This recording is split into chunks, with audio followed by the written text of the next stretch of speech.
Happiness, toujours au plus proche de vous. Vous êtes sur Happiness, il est 19h. Happiness, votre radio locale.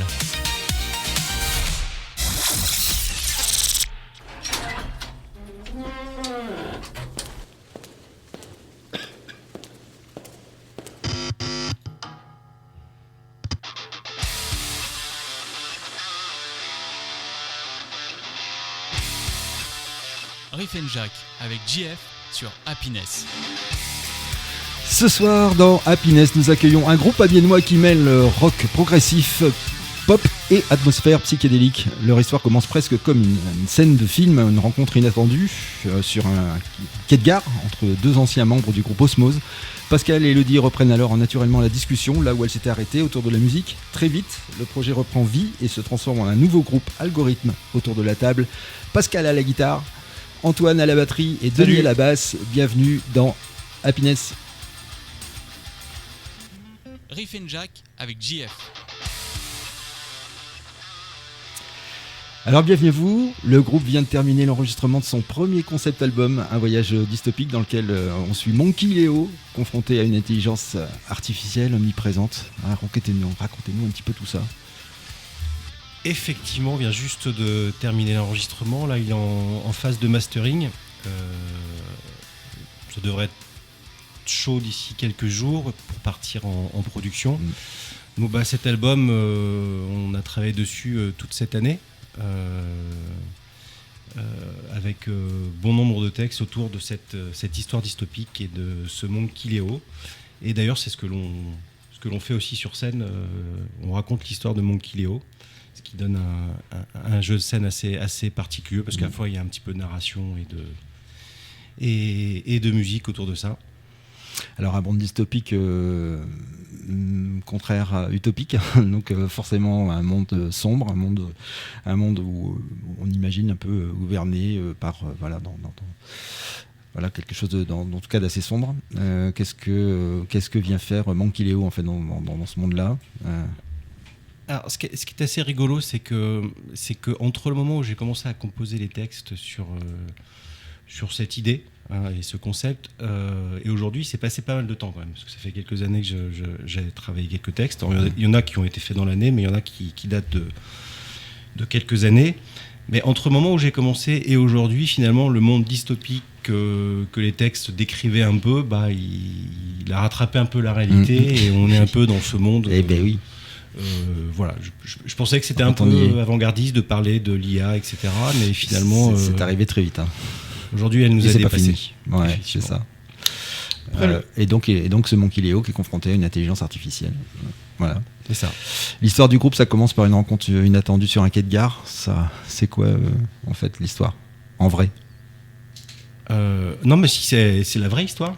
C'est un hasard total où le train le même train qu'on devait prendre, Elodie et moi, était en retard à la gare d'Amiens, et du coup, c'est rare. Ça n'arrive jamais.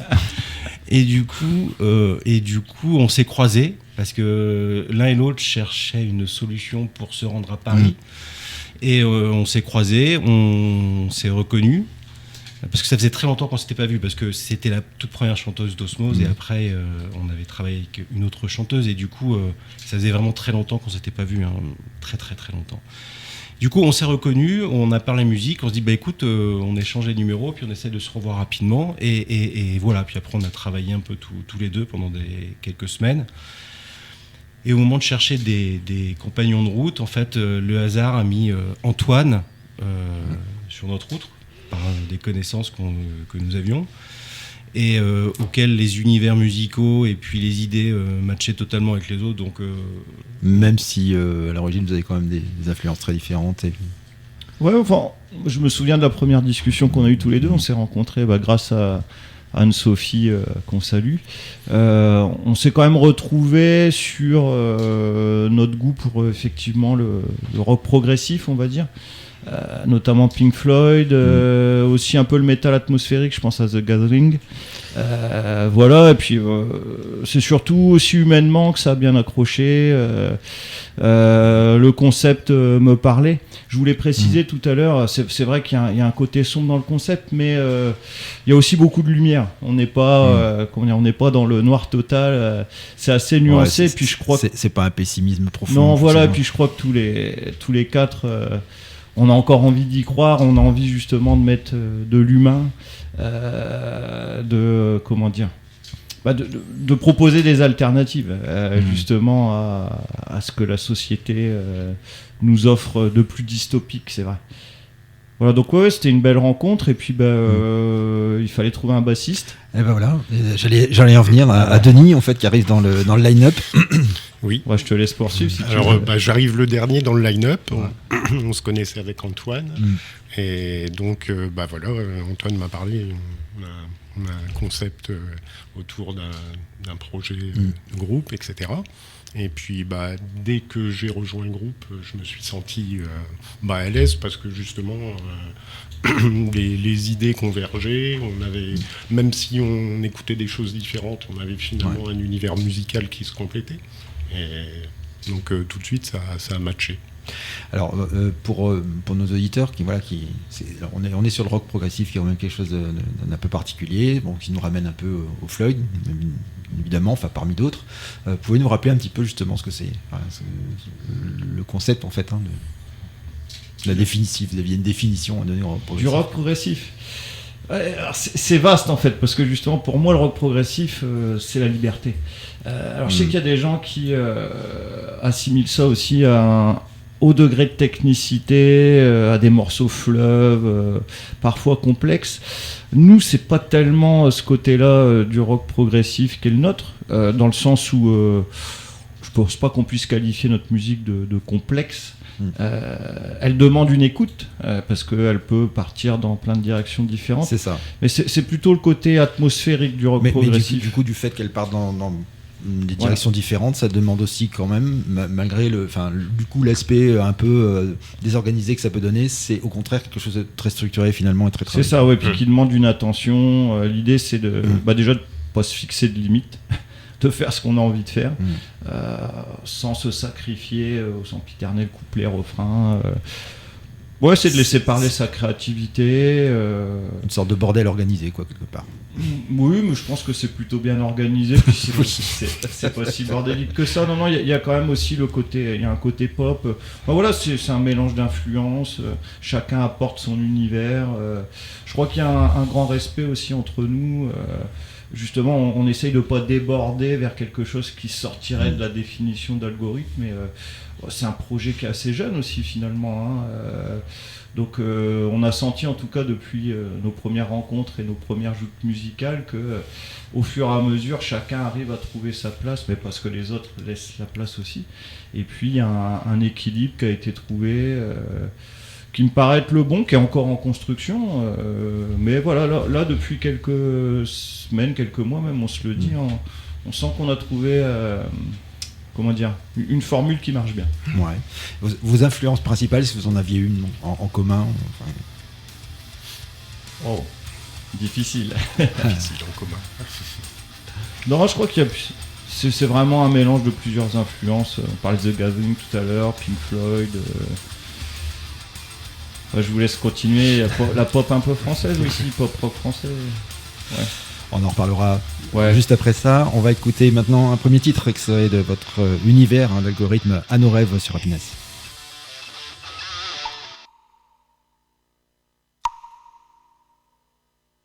Riff and Jack avec JF. De retour sur Happiness dans Riff and Jack, en compagnie du groupe aminois Algorithme, Pascal, Antoine et Denis avec nous autour de la table. On a aussi Ben aux manettes de cette émission, et on a aussi Arnaud qui est venu se joindre à nous pour nous poser aussi quelques... Il oublie le meilleur dès le début tout à l'heure. J'ai été complètement ignoré, c'est une honte, JF. Ah mais je manque complètement à mes devoirs. Et merci en tout cas de m'accueillir si gentiment. Écoute, c'est un plaisir. Algorithme, vous décrivez votre musique comme un mélange pop, rock progressif et psychédélisme. Comment ces univers ça se rencontre en fait ? En fait, fait, je me disais là, pendant la chanson, et par rapport à ce qu'on se parlait avant, rock progressif, mais c'est un peu... c'est quand même une réunion du rock progressif et peut-être du rock français un peu engagé, parce qu'on attache quand même pas mal d'importance au texte. D'où votre souhait aussi d'écrire exclusivement en français ? Bah tout à fait, oui. C'est pas uniquement parce que si je chantais j'aurais un accent anglais terrible, hein, D'une vache espagnole. mais c'est surtout mais c'est important de pouvoir s'exprimer dans notre dans une langue qu'on connaît bien. C'est donc que vous avez aussi des choses à dire. Très bien. Je pense, puis tous en fait. Et puis souvent je m'inspire moi quand j'écris les textes de mes camarades aussi, hein, dans les discussions qu'on a, etc. Et au travers de ce qu'on se dit, il y a des trucs que je reporte. Et puis après, je suis pas tout seul à écrire aujourd'hui, hein, puisque Denis, depuis déjà 2 titres, il a rejoint la marche. Il a aussi contribué. Donc sur l'album, il y a un texte qui s'appelle PA, qui est très bien écrit, de Denis. Bon, même si je pense qu'on a à peu près les mêmes mots, les mêmes univers, mais voilà. En tout cas, vous marchez pas sur les pieds, vous êtes complémentaires sur l'écriture. Ouais. Et là, c'est un petit peu la nouveauté pour moi, parce que j'avais plutôt l'habitude de composer en anglais.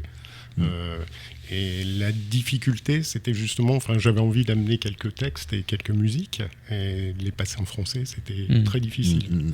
Et ça m'a obligé, et j'ai fait un travail pour justement... surtout que vous avez plutôt des influences anglo-saxonnes. Exactement. Pareil. Ouais. Donc c'est difficile. Ouais, il y a un texte en anglais, une chanson qui est entièrement en anglais, puis il y a 2 autres, je crois, où il y a un peu d'anglais. Donc on n'est pas fermé non plus à l'utilisation d'autres langues, hein, d'ailleurs. Mais c'est vrai que le français sert notre propos. Et je voudrais revenir sur ce que disait Pascal. C'est vrai qu'on ne fait pas que se retrouver pour faire de la musique. Il y a aussi des liens. Alors effectivement, au départ, la rencontre, elle est musicale, mais... il y a de l'amitié qui s'est tissée, et c'est vrai que notre univers se nourrit aussi des moments qu'on passe ensemble pour préparer les concerts ou la convivialité, les rencontres aussi lors d'événements un peu plus festifs.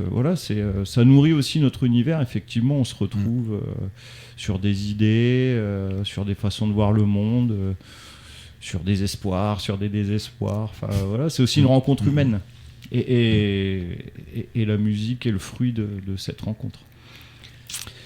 Et pour le coup, j'aurais une question au niveau inspiration. Quel est le déclic en fait pour créer un texte, justement accompagné aussi de la composition qui est derrière, qui demande beaucoup quand même de temps, parce que c'est pas forcément évident de tomber sur une bonne mélodie, un bon riff.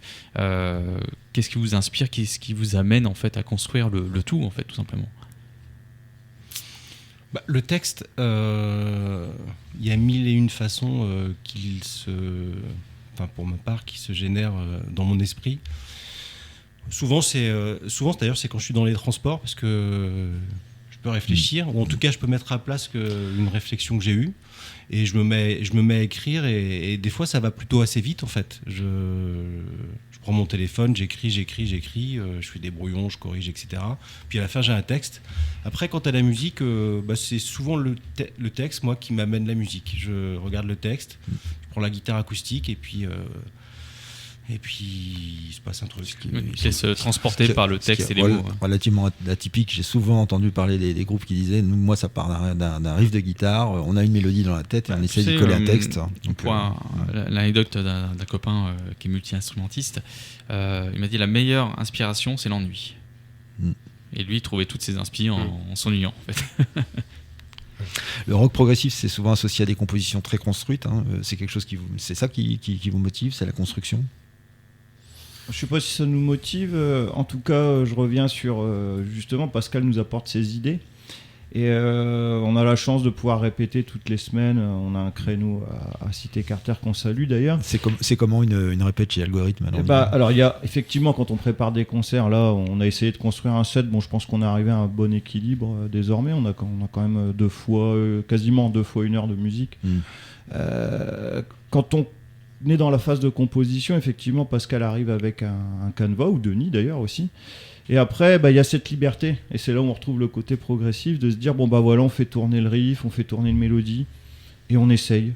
On essaye des arrangements vocaux. À titre personnel, j'essaye des parties de batterie. Des fois ça match pas. Et c'est vraiment ensemble qu'on construit le morceau. Pareil, les structures, en fonction des émotions qu'on veut véhiculer, des émotions que le texte cherche à transmettre. Donc il y a une vraie liberté.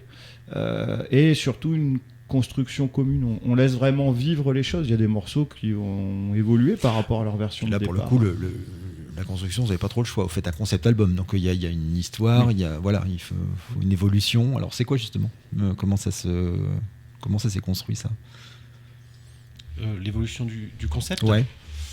En fait, le concept, je l'avais de base sur quelques lignes, en fait. Je savais le départ, ce que je voulais faire, etc. Et après, j'avais l'ensemble des textes que j'avais travaillé avec cette même idée, etc. Denis nous rejoint avec un texte en plus qui est aussi, il a réfléchi par rapport aux idées que j'avais développées.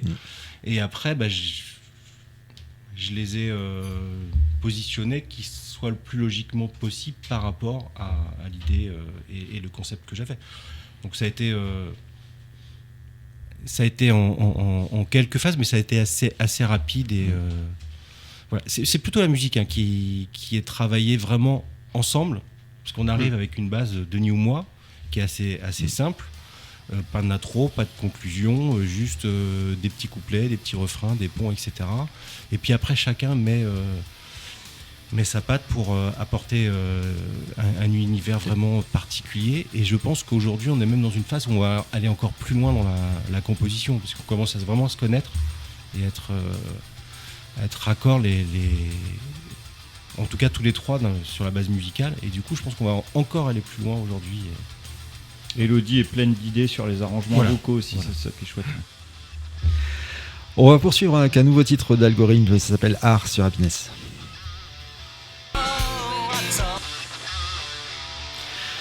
On est toujours avec le groupe Algorithme dans Happiness en Riff and Jack, avec autour de la table Antoine, Denis, Pascal, et on embrasse Elodie qui n'a pas pu venir avec nous aujourd'hui. Merci à Ben qui est toujours aux commandes et aux manettes de cette émission, et merci aussi à Arnaud qui est venu nous rejoindre pour vous poser aussi quelques questions. Algorithme, vous venez de terminer l'enregistrement de votre premier concept album, donc d'abord pourquoi ce choix?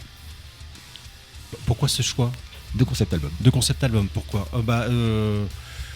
là, le choix, il s'est un petit peu imposé à moi. C'est-à-dire que j'avais commencé à travailler des textes sur l'IA et puis sur ce concept album. Et quand il a fallu que j'arrange un petit peu l'idée, j'ai créé l'histoire autour de Monkey Leo, donc qui est le héros principal de cet album, qui est à la base une IA, un ordinateur qui prend vie à travers un humanoïde en fait, et qui a envie de refaire le monde bien mieux qu'il n'est aujourd'hui. Et on passe dans une dystopie et en fait tout autour de l'IA qui améliore tout est parfait, etc. Et à force d'améliorer les choses et de rendre les choses parfaites, il les rend un peu perfectibles et il se dit non, finalement c'est pas terrible, puis je me sens un peu seul, etc. Du coup, on a un texte qui s'appelle PA où il rencontre une âme sœur, une autre androïde. Bref, en tout cas, dans cette dictature de l'IA, Monkey s'y retrouve pas forcément et cherche finalement une alternative, et puis il essaie de sortir de ça, puis finalement à la fin de notre histoire, on revient sur un monde avec un peu plus d'utopie, plus la genèse du monde où tout est beau, tout est bien, avec des petites fleurs un peu partout, etc. Donc, voilà. Ce qui a pu vous influencer dans ce choix aussi de raconter en fait une histoire, enfin voilà, il y en a eu d'autres, je pense à David Bowie avec son personnage Ziggy Stardust, c'est un peu l'idée en fait d'avoir comme ça un personnage qui évolue en fait et qui raconte, qui se projette en fait dans un avenir, c'est un peu cette idée-là. voilà, votre histoire, ça suit donc ce personnage de Monkey Leo dont vous avez raconté. Le monde dans lequel il évolue, c'est quand même essentiellement donc la technologie, c'est ça ? C'est essentiellement la technologie, enfin la surtechnologie, le fait que l'on soit tous accrochés à nos écrans, d'où le titre l'ami, qui est l'ami et le téléphone portable en fait. Et le fait d'un moment donné de ne plus rien faire, de réagir que par rapport à l'intelligence artificielle. Puis finalement, ça déshumanise l'ensemble des données, d'où sa réaction et le fait de contrarier ce qu'il est en train de construire. Donc en fait, c'est une forme en fait de dénoncer justement la surtechnologie.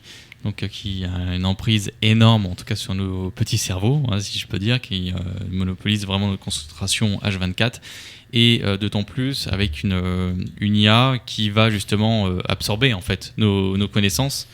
Donc, et justement, parce que là je reviens sur la fin d'un monde un peu plus utopique, un peu plus doux, comme tu pouvais le dire. Est-ce que c'est une forme de message d'alerte pour dire attention, l'IA est quand même quelque chose de dangereux qui happe nos esprits et nos mentales, mais à la fin il y a quand même un message peut-être positif dans tout ça. Qu'est-ce qui est véhiculé au final sur cette fin Effectivement, que si l'Android est conscient du mal qui est fait et qui essaie de rétablir quelque chose de plus stable. Effectivement, c'est dénonciateur, certes. Après, j'aime pas trop parce que je comprends, ouais. Je suis personne et on est personne pour dénoncer quoi que ce soit. Mais bon, il y a un message qui est véhiculé. C'est vrai quand même. en tout cas, le protagoniste, c'est ce qu'il véhicule, ce message, où c'est trop. Et ça serait bien si c'était moins, mais bon, voilà. Après, c'est une histoire. Oui, c'est sûr, oui, c'est fictif, mais bon, ça apporte quand même un certain message derrière avec une certaine Après, subtilité. il y a plein d'autres petits messages parce que bon, il n'a pas pu s'empêcher, le héros, d'avoir des étiquettes, etc. Donc, il est quand même assez dur avec le monde. Moi, à bout d'un moment, j'ai pas réussi à le canaliser. D'accord. Il est parti. Il a dit plein de choses. J'assume. On va revenir sur votre vie de groupe, sur la musique que vous faites. Denis, t'es arrivé, tu t'es mis à la basse, notamment la contrebasse sur le tard. Explique-nous un peu comment c'est arrivé, ça, cette histoire. En fait, je suis guitariste à la base, plutôt autodidacte. Et puis, il y avait une envie de jouer de la basse, de la contrebasse. Et donc, sur le tard, je me suis mis à la contrebasse en me disant que seul, ça allait être difficile. Donc, j'ai pris pas mal d'années de cours. Et puis, ce qui m'a permis de jouer dans d'autres formations complètement différentes, ensemble à cordes ou harmonie, orchestre d'harmonie. Et donc, voilà. Et à travers ces cours, ça m'a permis vraiment d'évoluer sur l'instrument. Et puis maintenant de pouvoir composer des choses, trouver des idées sur la contrebasse et qui donne. C'est inattendu la contrebasse, parce qu'on en parlait en off tout à l'heure. Tu parlais notamment de tes influences un peu punk au départ. Oui, enfin, ouais. oui. Ah oui, effectivement, oui. Donc on était un peu, au-delà de ça. Alors mais quand même, oui, ça il fallait être entre les deux. Ouais. Bon, ouais. Enfin, au niveau. Bon, après il y a rien de rédhibitoire. Hein, non, c'est clair. Non. Mais c'est sûr qu'au niveau musical, un grand éclectisme. Et c'est vrai que la contrebasse, c'était une vieille envie d'avoir des sons qui sont plus chauds, plus chaleureux. Et donc, et dans le groupe, ça a amené justement une autre couleur. Sur certains morceaux, on arrive à amener autre chose qu'une basse classique. C'est ce que j'allais dire, ça permet au groupe d'avoir plusieurs univers, notamment des univers acoustiques. Et la contrebasse nous offre d'autres possibilités de sonorité, d'ambiance. Ouais, tout à fait. Voilà, l'album il est assez varié quand Ce on qui l'écoute rend dans l'album son intégralité. plus Ouais. varié. Puis même les concerts, de Ouais. fait, ça permet d'avoir des moments plus calmes, plus doux, plus posés, et de créer des contrastes entre des moments rock où on est aussi capable de jouer un peu plus fort. Quasi métal parfois. Oui, on s'en approche sur qui certains moi est moments. mon univers, et puis il y a des montées où clairement on fait monter le volume. Et à contrario, d'autres moments où on est vraiment soft dans la balade acoustique. Ouais, c'est ce que j'allais dire, c'est qu'il y a quand même un doux mélange en fait de ce que vous C'est faites ça. entre quelque chose qui est Une des harmonie choses qui est créée. qui sont très aériennes et puis des choses qui effectivement vont sur des structures beaucoup plus qui rentrent dedans quoi. Donc voilà. Et ça, Ouais, c'est tout à plaisant fait. sur Et ça- scène, ouais, justement, alors, de, c'est ce que- de c'est- jouer sur ces c'est- deux univers-là. C'était un sur peu ma plusieurs question univers. d'après, c'est que justement, du coup, vous transformez ça, comment vous préparez ça, je veux dire, quand vous êtes en répète et quand vous transposez ça en fait sur la scène. Bah, c'est l'ambiance qui prime, je crois. C'est ce qu'on cherche vraiment à communiquer, c'est une ambiance, un état d'esprit, plus que d'être dans la démonstration ou chercher la complexité. C'est vraiment avoir un univers musical adapté aux propos. Et c'est l'émotion qui doit primer, en fait. Enfin, moi, c'est comme ça que je vois les choses, mais je pense qu'on on est d'accord. Et puis c'est tout à fait cohérent avec un concept album. On a une approche sur scène qui amène aussi différentes ambiances. Et puis là, on est dans l'après, donc sur scène, on propose déjà le futur d'Algorithme, j'ai envie de dire. On va découvrir maintenant Révérence, toujours avec Algorithme sur Happiness. Riff and Jack avec JF. Révérence, le titre d'Algorithme, toujours autour de la table avec Pascal, Antoine et Denis. On embrasse Elodie qui ne peut pas être là. Merci Arnaud de s'être joint à nous aussi dans cette émission. On parlait tout à l'heure en off de vos préparations de concert. Comment ça se passe une répète Algorithme, comment vous préparez justement ces concerts que vous arrivez à peu près à organiser voilà, au fil de l'année, tout doucement, parce qu'on sait aussi qu'on connaît aussi la difficulté aussi des groupes de se placer dans les établissements qui accueillent voilà, les groupes. On a réussi à enchaîner pas mal de dates et donc dans un premier temps, vu que ça fait 1 an seulement qu'on fait des concerts, dans un premier temps il a fallu tester différentes formules pour trouver la bonne setlist, je dirais. Là, il me semble qu'on est arrivé à un bon compromis, justement avec ce qu'on évoquait avant, varier les univers. C'est-à-dire que vous avez fait un choix parmi tous les morceaux que vous avez déjà, sur lesquels vous avez déjà travaillé, ou c'est parce que c'est l'ordre que vous avez en fait travaillé? L'ordre, l'interprétation, etc. Ouais. Après, c'est aussi nous qui nous connaissons mieux, et c'est vrai que sur scène, ça marche. Enfin, le dernier concert qu'on ait fait, sur scène, moi j'ai trouvé qu'il y a une belle magie. Après, en regardant quelques images, je dis, ouais, ça prend forme, ça prend la forme que ça devait prendre, et c'est chouette. Et assez naturellement, je crois pas qu'on y réfléchisse plus que ça. Finalement, c'est à force de jouer ensemble, de se faire plaisir ensemble, etc. Ça ressemble à quoi la complicité sur scène pour... Moi, je suis derrière la batterie, C'est donc quoi j'ai une possibilité de mouvement assez limitée. Ouais. Mais il y a quand même des Ouais, mais on le regards. regarde souvent, le batteur, quand même. Hein. Ah oui, on l'entend surtout. Moi, naturellement, je papillonne de l'un à l'autre. Un coup, je vais avec le batteur, un coup Pas qu'il y avec ait le de jaloux. bassiste, un coup avec la chanteuse, un coup avec le public. Voilà, j'essaye enfin, j'essaye. Voilà, je me balade et puis j'aime bien. Bon, parfois, c'est source de bêtises quand on se promène. Vous allez un peu chercher trop. comment le public, en fait déjà, vous l'observez, vous observez ses réactions comment... Ouais, ça, c'est pas évident. C'est un travail encore qu'il faut avoir. Parce qu'il faut communiquer avec le public. Donc, c'est le regarder, chercher le regard, etc. Et puis pour vous êtes dans la création, donc il faut le convaincre et assez rapidement aussi. Ouais. Alors quand c'est un peu dynamique, ça va. Il est assez convaincu. Quand on est dans les choses un peu plus émouvantes, bon voilà, c'est plus.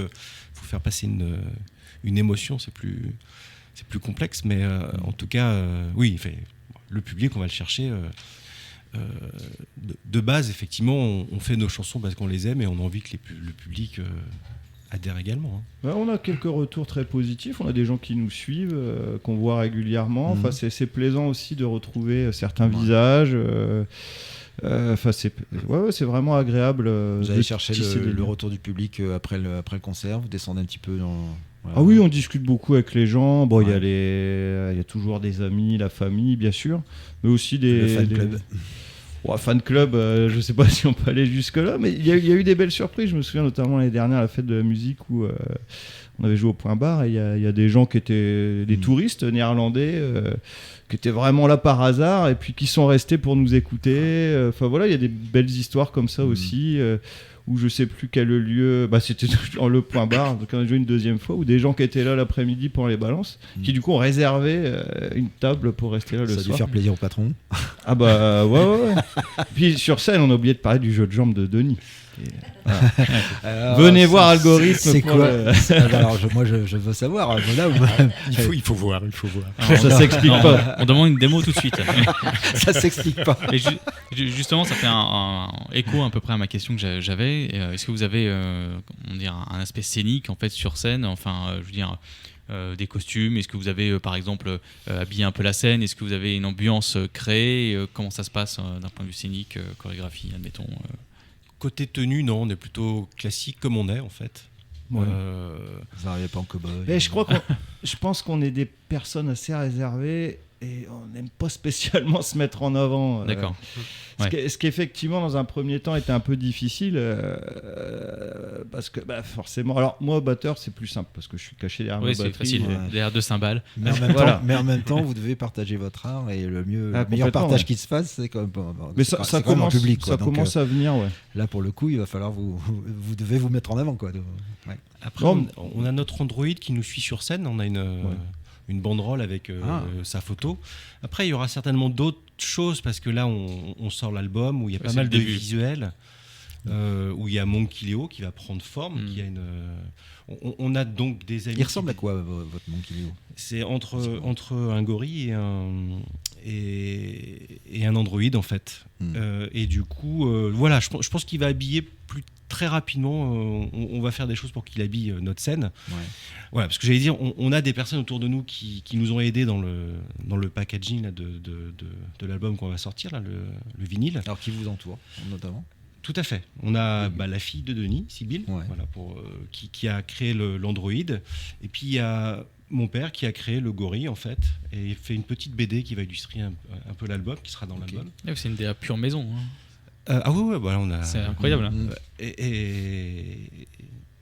Et du coup, je pense que ça va habiller notre espace Mm. musical C'est dans vrai les que là, prochains mois. Il y a tout un univers Ouais, il y a un qui, univers, voilà. Bah, d'un côté, qui c'est assez- s'ouvre et qui va nous permettre de... Et justement, la scène, ça vous permet d'aller encore plus loin dans l'immersion, en fait, Embarquer le vos public. histoires. Mais du créer coup, de nous, on sera l'interaction, je caché, pense. on va se cacher derrière, comme on est. Oui, je Ouais, pense en que fait, ouais, vous natu- cher- naturel. en fait, vous c'est cherchez bon. toujours à vous planquer, quoi. C'est un truc de fou, ça. Quoi. À moins de mettre des têtes de gorille en masque. Ah, peut-être, ouais. C'est assez à la mode Bah, aujourd'hui. j'ai les C'est- poils, oui, on c'est a les ça, poils ouais. déjà. Non, mais c'est pas. Enfin, après, je pense que la complicité elle se ressent de plus en plus. Il y a aussi l'aisance, parce qu'à partir du moment où on fait quasiment que des compositions, il faut aussi le temps de s'approprier les morceaux. C'est ce que j'allais dire. Oui, c'est déjà il y a le temps de composition qui demande énormément Ah ouais. de temps, et pour essayer de synchroniser tout le reste derrière, c'est horrible. Donc c'est vrai, prioriser d'abord la compo avant le côté scénique, et puis synchronisation de tout le monde. Voilà, c'est important. Je pense que les premières dates, on était vraiment concentrés Focus, ouais. pour jouer correctement les choses, ce Ouais. qui est quand même la base. Et là, aujourd'hui, comme il y a de l'aisance et de l'habitude, on est C'est davantage dans ça. l'interaction. D'être plus à l'aise, ça nous permet de développer justement Ouais, un peu ouais. plus, un Et aspect puis, scénique, ouais. on est moins stressé. Mm. On se marre, ça arrive encore quelques pains, Mm. mais de moins en moins déjà. Et puis, généralement, on en rigole, quoi. Parce qu'on se connaît, on commence vraiment à bien se connaître, ce qui fait qu'on se rattrape tout de suite. Il n'y a pas de problème. Mais c'est voilà, on aimerait bien développer davantage cet aspect. On cherche des dates, hein, d'ailleurs. Si des gens veulent nous recevoir, nous sommes preneurs de propositions. Avis à la population. Surtout que le Voilà. concept album là qu'on propose sur scène, il a vertu quand même vraiment à être sur scène, plus qu'en bar. Parce qu'il y a vraiment il y a quelque chose qui se passe musicalement et scéniquement, et du coup, voilà. Oui, On ça, est fait ouvert. ça fait un complément par rapport à la musique, justement. Vous serez plus à même à recommander aux gens d'écouter donc l'album, bien entendu, mais vous voir en concert, ce qui sera beaucoup plus parlant, et pouvoir embarquer dans votre univers plus facilement. Tout à fait. Alors maintenant que l'album est fait, c'est quoi les prochaines étapes pour vous? Bah déjà, il est fait, il faut le sortir, il faut le Mm. produire. Ouais. Donc Mm. là, Il y a encore du devrait taf, partir encore, en là. production bientôt et sortir, à mon avis, à l'été, parce qu'il faut un certain temps pour la production. Et après, une fois que l'album sera sorti, on va travailler sur la promotion de celui-ci, en fait, déjà localement. Et Une petite release party pour. exactement. Mhm. On va voir. Peut-être qu'on fera un truc avec l'album, un truc un peu plus acoustique, on va faire plein de choses. Moi, j'ai plein d'idées. Je pense qu'on a chacun plein d'idées. À un moment donné, on va les mettre Et en commun. en termes de composition, on est déjà dans l'après, puisqu'on a déjà pas mal de morceaux qui sont pas sur l'album. Enfin, il y a une belle créativité. Je ne saurais pas chiffrer, mais combien de nouveaux morceaux entre guillemets on a, mais puis il y en a en construction.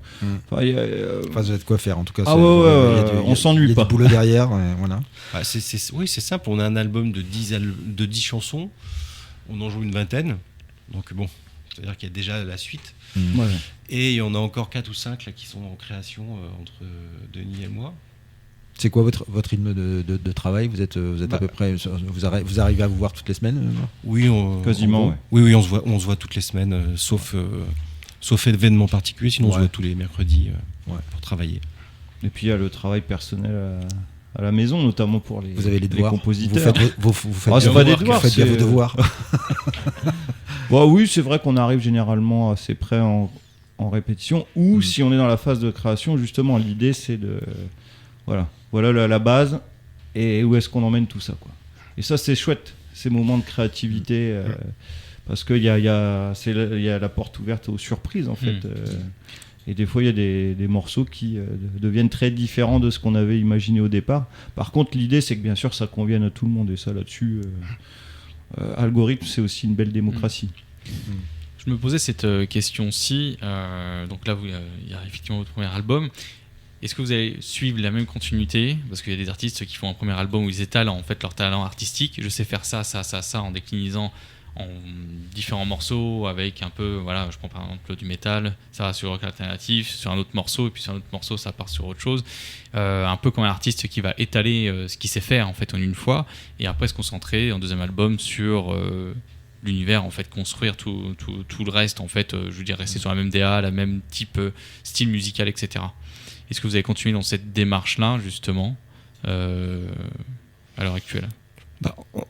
En fait, à chaque fois que l'on compose, que ce soit Denis, moi, Antoine qui nous rejoint et puis Elodie dans les arrangements, etc., je crois qu'on cherche toujours à être un peu différent. On n'a pas envie de rester sur des sentiers battus. Donc chaque album va être sûrement différent. En tout cas, chaque chanson, elles sont assez... en tout cas, on les ressent assez différentes les unes des autres. Et je pense qu'on va continuer comme ça. Est-ce que les fondations, il restent, je veux dire, entre... effectivement, si c'est changeant par chaque musique, est-ce que la fondation reste présente et il y a juste, en fait, un embellissement au final qui est créé ? Ouais, c'est vraiment les ambiances, les atmosphères, je crois, qui priment. Ouais. On part sur vraiment une ambiance différente. D'accord. Ouais. Et on aime bien, si on en revient à ce qu'on, finalement, l'idée de progressivité, on aime bien, ça c'est un peu une marque de fabrique là, sur ce qu'on écrit ces derniers temps, voilà, commencer assez calme et puis faire monter en puissance, enfin, en tout cas qui est de la variété au sein d'un même morceau avec des climax, voilà, c'est souvent comme ça d'ailleurs qu'on réfléchit, je dirais même inconsciemment, ça peut paraître paradoxal de mêler les deux termes, mais voilà, c'est vraiment l'ambiance qui prime, ouais, dans la composition. Des concerts qui sont prévus prochainement ? Ce soir ? Ouais. Enfin, ce soir. Ouais, ce soir. Voilà. Bon, pour l'instant, il y en a un par mois. Ce soir, au mois de mai, on joue à Corbie. Ouais. Dimanche 31 mai au kiosque, ouais. Et puis 16 juillet, l'île aux fruits. Et d'autres dates vont venir très probablement d'ici là. Bon, l'île aux fruits, c'est la bonne période pour vous pour faire l'île aux fruits. Et effectivement, là, c'est la période où on va commencer à pouvoir avoir de belles découvertes, et notamment Algorithme, que je recommande vraiment vivement d'aller voir sur scène. Merci. Riff and Jack avec JF.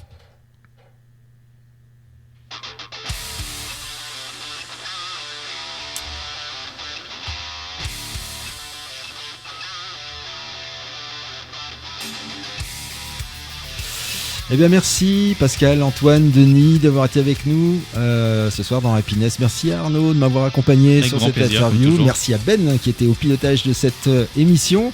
Le groupe Algorithme à découvrir très bientôt avec son concept album qu'on a hâte en fait de découvrir en vrai, et surtout pour les découvrir encore plus en vrai, surtout allez les voir sur scène. Ils seront bientôt à l'affiche à différents endroits Et voilà, on va terminer avec Alternative.